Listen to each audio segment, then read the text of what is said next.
Welcome to Phoenix Rising with Dr. Z. This podcast is all about conversations about healing and rising from the ashes of your grief and trauma. I'm your host, Dr. Christina Zampitella. It is my sincere hope that this podcast is going to give you the words and the understanding to help you heal through your grief and trauma. Hi, everyone. This is Christina Zampitella with Phoenix Rising with Dr. Z. I am so excited about this topic today. And I will say that Gyani Richards and I, that's who we're going to be working with today, got to talking last week about the topic and ended up talking for an hour and a half. That probably could have been the podcast. So we're just going to go for it and see where this takes us. So I just want to say welcome, Gianni. Thank you oh my gosh, thank you so much for taking more time with me.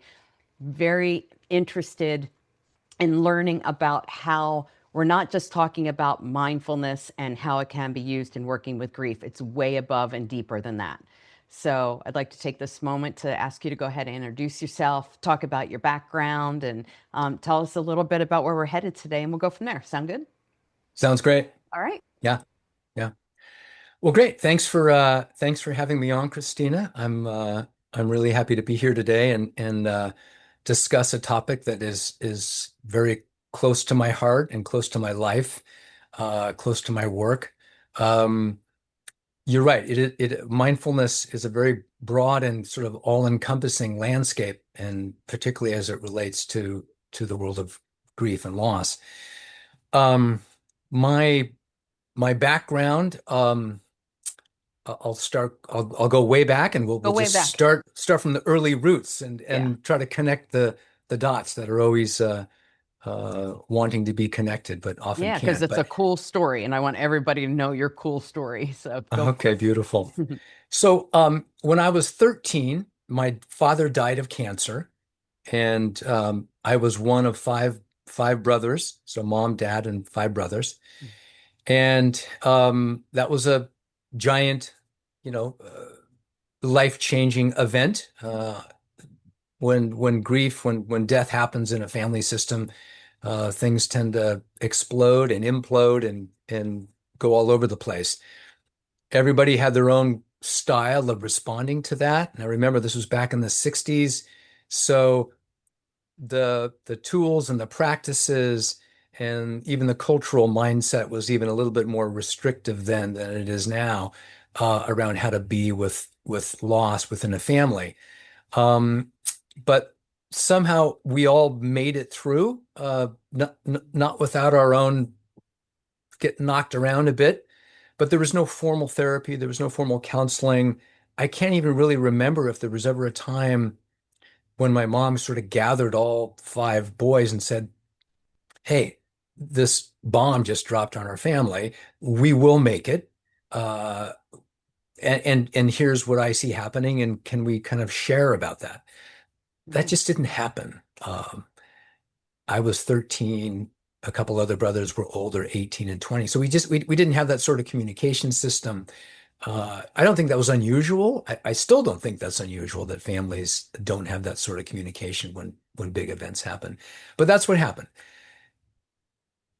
I sort of limped along, made my way through the next handful of years. And then around 17 or 18, I somehow found my way into the world of meditation, yoga, the healing arts, and started reading the great wisdom traditions of the world. I don't know how this happened. There was no divine voice that said, "Hey, I think you better go over this way. It'll be your salvation." But souls work in mysterious ways. I found myself being very interested in that world. So I began a meditation practice, and I began to read and so forth. And I think that was one of my kind of the way that, at least as a young man, as a young soul, that was sort of my first primary response to like, what do I do with my life now? And the other brothers did what they did. Thankfully, nobody ended up in prison. No bad things happened in that way. We each kind of brailled our own way through. But for me, that introduction to meditation and the healing arts really started a life arc that continued on till till the here and now, many decades later. And when I look back, when I sort of feel back into that young man, that young boy's heart and soul, it's always hard to connect these dots, these parts of our psyche. But I can't help but think that there was some part of me, given the tremendous loss that occurred, some part of me that wanted to find something that could not be taken. Mm, That some part of me began to inquire, is there something deathless that can be touched in our life? Now, of course, there's no consciousness around this. I wasn't plotting this or writing, but something began to marinate mm, deeply inside. And so when I look back on that young being, the seeds of grief and the seeds of meditation or mindfulness or some way through were both planted in that early soil. And they began to sort of marinate together and took different twists and turns throughout my life. And so here we are. That's part of the intro. That's a lot of decades. You're I know that often I'll say that life can only be understood backwards, right? Yeah, And you can't change what's happened. The only thing you can do is change the meaning you ascribe to things that have happened in the past, right? totally. So well, first off, I want to say I am very sorry about the loss of your father, and that there's a well, that's a near and dear issue to my heart, as you know. So it everybody's course is so different, and it can be a very helpless feeling to watch somebody that you love die, and especially when medicine just hasn't caught up yet, and we just don't have the power to want to intervene and stop something that's happening that's ripping us Yeah. apart. I also found out, I did not know from the last time that we talked that your mom, you guys didn't sit down as a family and say, hey, you know what, let's talk about this thing that just happened. That's a lot of you for navigating your own path, is landscapes that were developed as a result of that, and doing that in the harbor with one another, and yet not really ever kind of coming together and saying, hey, let's talk about what's happening in our family. So that's pretty astounding. I'm glad that everybody in your family has kind of reconstructed their lives and didn't do so in a way that was so self-destructive, because I have definitely seen the path go in opposite, different directions than that. Yes. But when you say, you found that they were starting to marinate, when you so in other words, this is where the connections started between the grieving process, your grieving process, and whatever that looked like for you, and then also you're diving into understanding about meditation and who you are way deeper than just who we are when we're operating in the world, but who you are as an authentic kind of internalized sense of self. I interpreted all of what you said, and that is not fair. Would you say that that's accurate? Am I on board or Yeah. I mean, close? what I love about these conversations, Christina, is that they are dynamic, and we keep learning things as we go, right? And so as we're talking, I'm beginning to sort of remember and go, oh, yeah, that was sort of maybe it was more. So I love the vibrancy of having an authentic Oh, conversation about yeah. these relevant topics. Hmm. But to your point, I think it was a long time, maybe a decade or more after my dad died, that I think I began to consciously link up, so I was in my early 20s, having in the midst of kind of developing my meditation practice and continuing to read prolifically and so forth, it began to dawn on me that there was a wound in me that needed tending to. Hmm. And while I don't think I did sort of formal grief work until some years after that, in my own soul and psyche, I think the mindfulness, the meditation practice began to arise as a way of holding my grief, as a way of, which is really how I hold it now, decades later. Like mindfulness from a broad perspective is essentially an attitude of embracing our life from a perspective of kind or friendly attention. Mm. And everything that arises within our life, can we turn toward it? Specifically, grief is a wound that I feel, if not requires, certainly invites us to turn towards it with an immense amount of kindness and friendly attention and curiosity. So I think that relationship began to occur early on. Mm. And it was only sort of after many, many years that I began to sort of go, oh, yeah, I'm tending to a broken heart. I'm tending to a part of my broken heart with these meditation practices, with this attitude of can I hold myself? Can I send myself compassion and kindness? Which, as it turns out, is one of the first things we somehow lose Mm. as we stumble our way through the rubble of grief and loss. The Yeah. most important quality somehow gets missed or covered over or forgotten or whatever. And it's one of the first ones that I feel as a grief counselor needs to be reawoken and reactivated, because it's really our self-compassion, our self-kindness that will begin to open these little doors, these little fragments, these small openings that can begin to shed light on this much larger landscape. Well, first I do want to mention you are a counselor. You are Yes, a therapist, and you are, you really focus a lot of your work on grief. And exclusively, yeah. we didn't mention that at the beginning here, but I want everybody to know, like, he kind of made his way there as well. Um, why do you think that people lose their connection to their self-compassion in moments such as grief and trauma?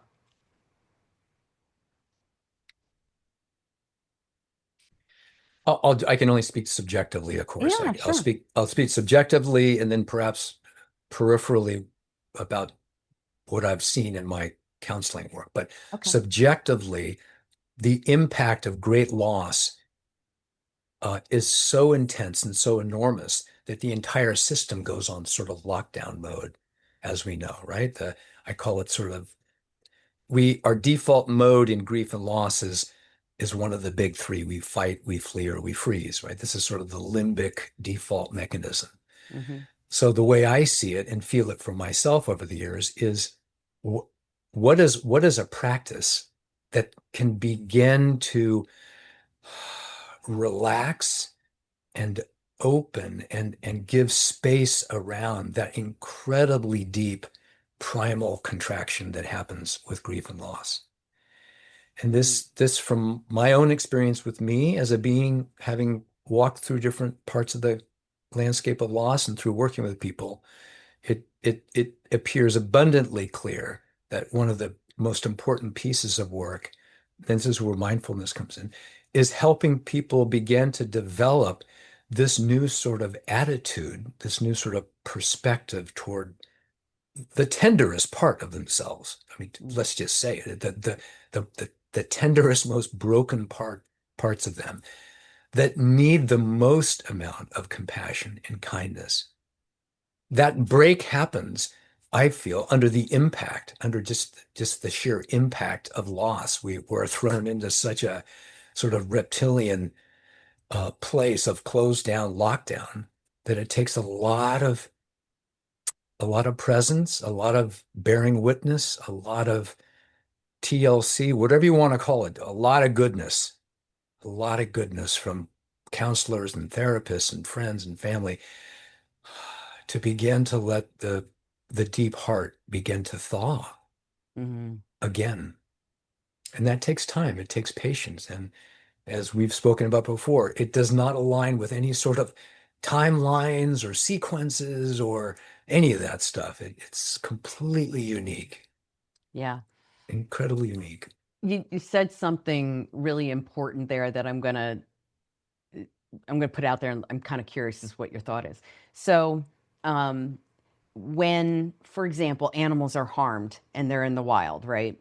And they have to go and heal. They will go find a place to sit themselves in a den or wherever they're going to sit in order to heal. They won't walk around and continue to harm themselves. They find the space to be able to withdraw for that healing process to occur. And then when they do feel strong enough, right, they get themselves up and they begin to move again.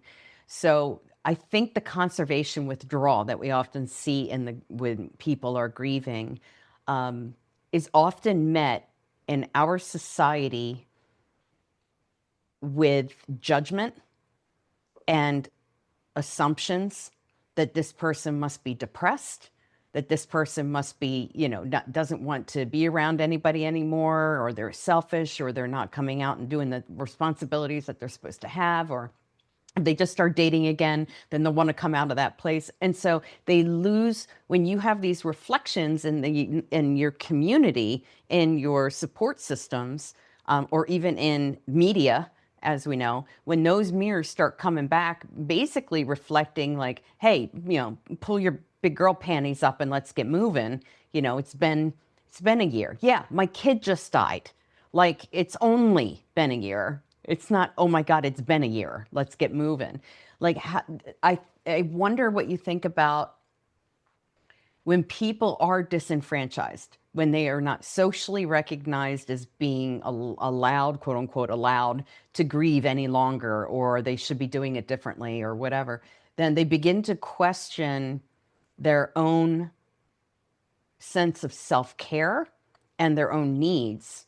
And I wonder if then it lends itself to judgment, and self-judgment certainly impacts self-compassion, right? As opposed to looking at it from like common humanity, like anybody who was going through what I'm going through could potentially be where I'm at right now. Instead of that, it becomes, I should be doing this, differently because obviously everybody around me is saying otherwise. So would you say that part of that process of withdrawal, especially when not met in your support system as, being quote unquote allowed, like I said, for whatever reason, would impact somebody's ability to meet it with, I love how you said that, to meet, into the, help thaw the heart that has become so frozen in that grief or in that trauma? Does that make any sense, or did I just ramble No, my way it's through that? beautiful. Okay. No, you said it so articulately. And it really whew, wow, that could be a that that whole that whole topic of how Mm, do I be authentically with mm, my grief in a society that will just be kind, that doesn't really know what to do with grief and loss. We'll just leave it mhm, at that. And that is so much the case. So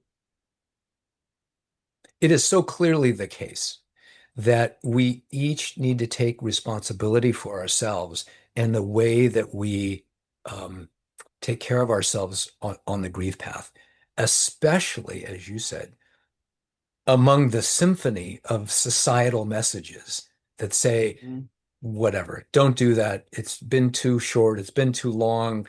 Get over it, yada, yada, that entire negative chorus. And so much, and this is a perfect segue into the specific function of a mindful perspective on the grief path. And mindfulness, and I'll just make a distinction here. Most people, in my experience, aren't so interested in developing a formal mindfulness practice. Like go sit in a corner for 30 minutes a day and watch your breath, mhm, or however you do it. That's incredibly powerful and useful. But for most folks, that's not their thing, and that's fine. But the principles at work are identical. When we're sitting in a corner or in a zendo or in a temple watching our breath, the entire the entire focus is to hold ourselves attentively, lovingly, and with a relaxed posture. Mindfulness is really relaxation, alertness, and non-judgment. So those are sort of like the three pillars. Whether that's practiced formally or just in the moment of doing your life and you're driving your car and a grief wave comes, can I be alert? Can I be relaxed? Can I be kind to my process? That is fully a mindful moment. Mm-hmm. So because mindfulness helps us develop that, it is specifically um, designed for helping us disentangle from the societal voice that we've all sort of introjected unknowingly over the years that say we should get on with it. It's been too ... And as we've spoken about before, everyone has that inner chorus, that highly um, unkind, unkind inner chorus that tells us to speed up, to move on. And so my observation is that the mindfulness practices, whether they're formal or just in principle, help people begin to distinguish what's the still silent voice in me. But what does that say? Well, first of all, where is that? Then what does that feel like? And as people begin to do that, that feels very different and sounds very different than the chorus of what we can broadly call the inner critic. And the inner critic has a heyday with grief. And Mm. it is one of the first sort of inner, we'll call it subpersonalities or inner archetypes, or I know IFS has different, but I was gonna just say a part parts of work us. or whatever you want. Yeah. All parts work, Yeah. but it's a part of us that we need to begin to distinguish as not helpful, um, not aligned with a mindful perspective at all. So a mindful approach to grief really begins baby step by baby step, helping people distinguish these two voices or these two parts of ourselves. Because when they're collapsed, to your point, we might begin to think, oh, I should speed up. Oh, that's right. It's been 18 months since I lost my kid. I should kind of get back at it. Mhm. Which is, if you drop into the deep heart and the deep grieving heart, it's probably not giving you that message. It's giving you a very different message, which is probably slow down, relax, open, turn toward, get curious. All of the more meaningful, the more authentic gestures that we are invited to do in the face of grief. Does that Yeah, no, speak I to mean, or there's so many different things in there that I just want to go on 14 different tracks here. So remind me to come back to the question if I don't come back to it about dropping into your body. All right, file that away because yeah, I have menopause brain and we don't remember everything. One thing that I did hear a few times there was being able to turn towards it, with that curiosity, right? With that presence, with that, questioning it and what is that about? When someone is in that fight, flight, freeze, or fawn response, turning towards that which is dangerous can be really scary, So, how does one go about feeling like they can turn towards their grief versus, oh, I'm going to go, smoke some weed, I'm going to go drink, I'm going to go shopping, I'm going to hide out in my room? Like, how does somebody do that without feeling overwhelmingly threatened so that they are willing to kind of lean into their grief a little bit, where then they may need to lean out? Because that's another thing, right? You got to pay attention to when I can move towards and then pull back, and let that be okay too. So how does yeah, somebody find that space when you're in such an activated place, that reptilian brain, like you said, the one that's yeah, just trying to keep us alive? How do we help ourselves do that? Does that yeah. Okay, hopefully it makes sense. No, beautiful question. And one of the most actually important questions, because as you and I well know, when you're caught in the grip of that explosive frozen grief, the thought or the suggestion of turning even dark, deeper and darker into that it may not be the right thing to do in that moment. Mm.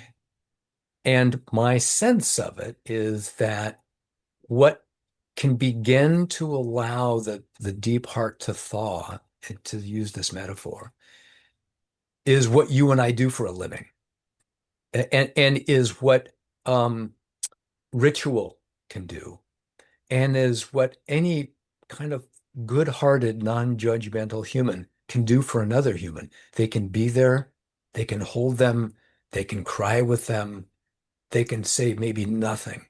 They can witness, And right? right, it's a Right. holding space. Yeah. So part of the dance is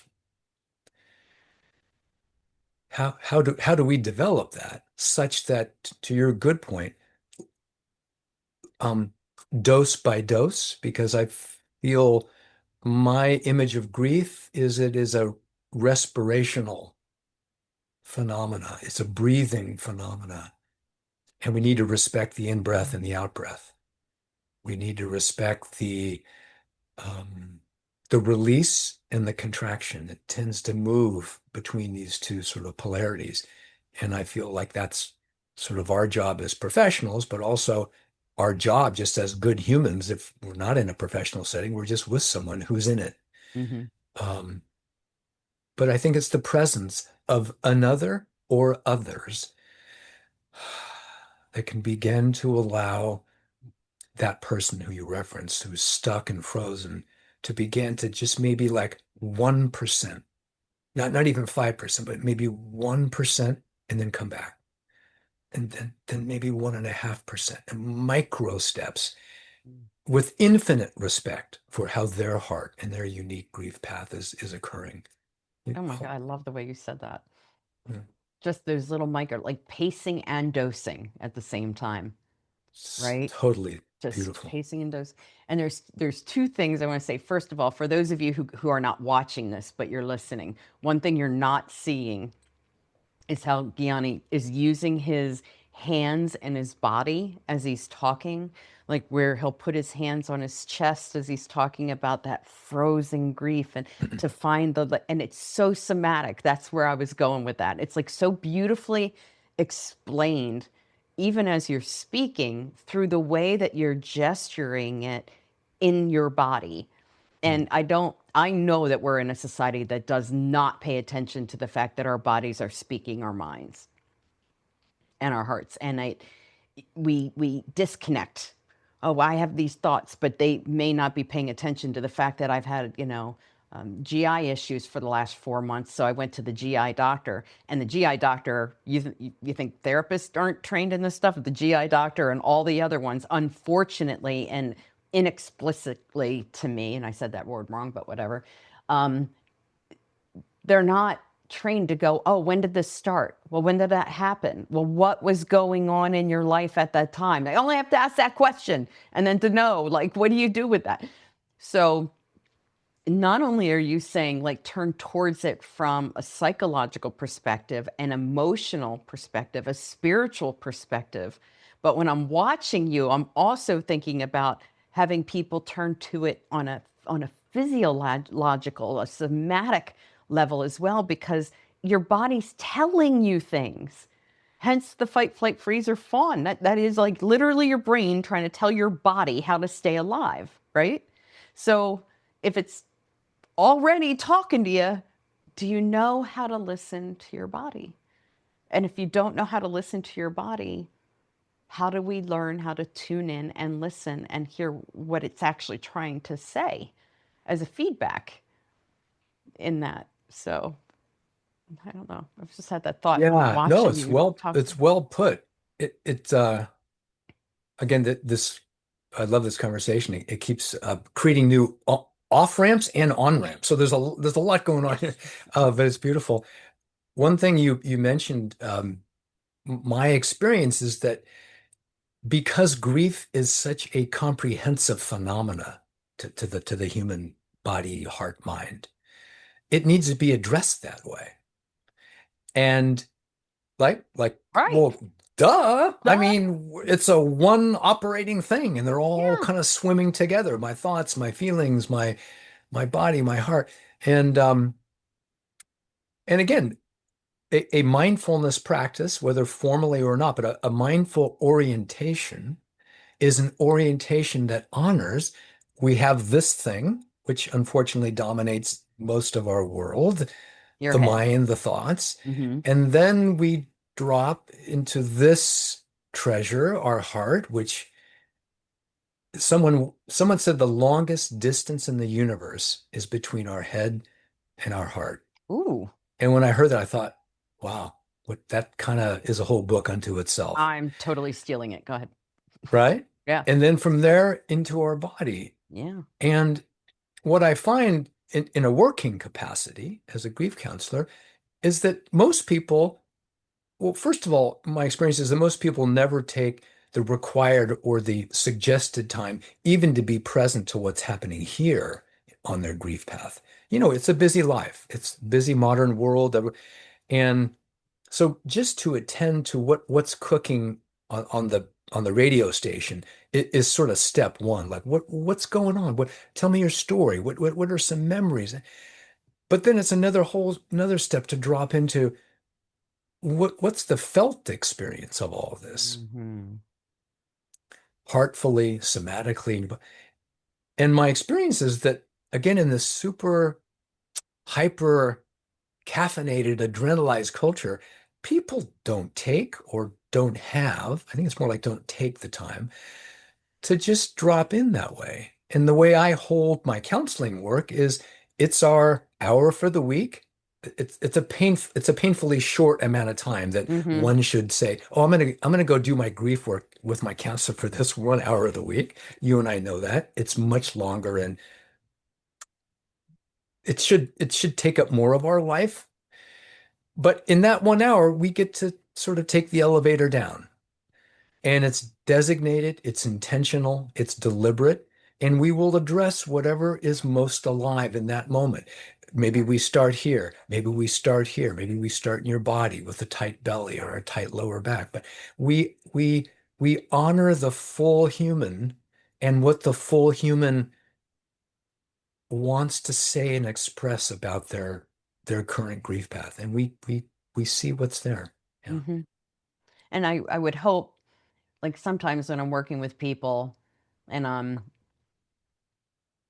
and I'll hear how they're talking to themselves and I'll just kind of mirror that back to them, not with shame, just, asking them, what did you notice there? And, is that the way that you would say it to your best friend? And then sometimes I'll say, actually, sometimes I'll get up out of my seat, have my client sit in my seat, say what they just said, and ask them to say what I would have said to them. And that's a whole different kind of like, empty chair, best friend approach, whatever the heck you want to call it. But Right. that's always an interesting thing because sometimes they'll say something and I'm like, is that really what I would say to you? Like, is that what you Hmm. imagine I would say? What is happening here? Say, Joe. What is happening, Joe?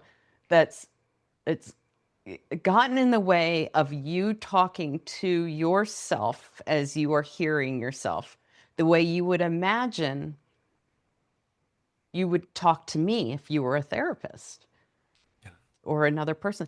And that's always interesting because I don't think people like hear the way they're talking to themselves. And I am imagining that's part of this mindfulness is paying attention to what we're saying to ourselves and also being able to sit with that and question what what just happened that led me to talk to myself that way or to treat myself that way or to drink myself into oblivion tonight or what is like the whole picture. I don't know, I feel like I'm fumbling around a little bit. Someone's like looking at their full picture of what is happening and perhaps feeling overwhelmed, for example, and not feeling like they're, supposedly doing all the things that they're supposed to be doing the way that they used to do it before life shattered. Well, guess what? You're never going to be that person again. And you Yeah. can grieve that too. You have to grieve what your assumptive world was before everything shattered. And now you're in this Yeah. limbo state. So during that limbo state, there's a space there, I think, to learn new ways of engaging with yourself and maybe other people, but engaging with yourself, that perhaps at some point you'll be able to look back and say, that sucked that I had to go through that. I would not want to go through that again. But if I'm going to go through that, what have I learned about myself? And have I Yeah. grown as a result of that? And I wonder if learning how to listen to yourself a little bit better through a more mindful awareness, sensitivity, and compassion could be part of the process of meaning making. Mm, yeah. Another whole chapter. So we're writing a book right now. I'm glad it's being Uh, recorded. We can write the book from here. uh, yeah, what I hear a lot is from what you just said, uh, that here we are again in the presence of, we'll just call this person our inner critic. And there's a lot of different sort of sub channels to the main channel called Inner Critic. And I think one of the primary values of a mindful orientation or a mindful practice is that, to your point, we begin to sense just a sliver of daylight between that channel and something quieter and deeper and closer to our heart. And that takes some practice, that takes some time, that takes some commitment, that takes some attention, because it is a developing process. I like to use the going to the gym metaphor, right? We have to put reps in. Same thing, putting in mindful reps, like just a single moment catching, oh wait, what that that was not a very kind person speaking to Mm-hmm. me in my head. And oftentimes, depending upon the moment, we can attend to that and perhaps spend some time looking at the origin of that. That's one way. Okay. Another way, more of a broad brush, is more like just noting, oh, inner critic. Mm.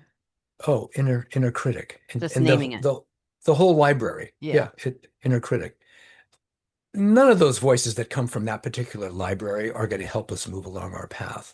Right. So, from an in the moment perspective of how we work with these sort of thoughts and beliefs, inner critic, inhale. Inner critic, Let's, naming it, breathe, yeah, drop down. perfect. There it is. Like There's telling the your mantra. body there's no bear knocking on the door, getting ready to eat you, Oh, there that is. Didn't feel real great. Oh, my body just did whatever it did. Breathe, drop, and then it gets paired a little bit, doesn't it? Yeah, maybe some new sort of wiring, Yeah. neural pathways, or something new gets linked. But I think that does take time. It does take practice, and it certainly takes our attention. Most of the time, it's just this sort of embedded freeway, and there's no light. It's just kind of going, and you don't know, and it just weighs on us. But there are these moments that come if we can catch them, where, as we were just talking, oh, that wasn't a part of me that's serving my deeper healing. Hmm. And What then, happens for? Oh, go ahead. Good. No, go. well, I was going to say, so there's that sort of way of attending. And then, if and when we have time, either with a friend or a professional, to actually the other end of that, when we do drop into from here to here, where, what is that? What is the nature of what we're dropping into? And to spend time there, that's a place where most of us don't hang out. And that is a place of helplessness. That is a place of Ah. immense vulnerability.